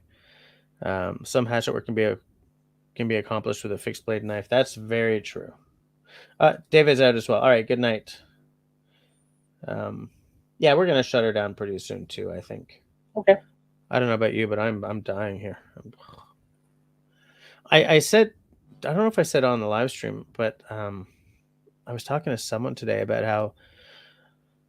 how the fatigue that will not leave me from my January COVID bout is insane. Like 3 times in a row, I've sat down.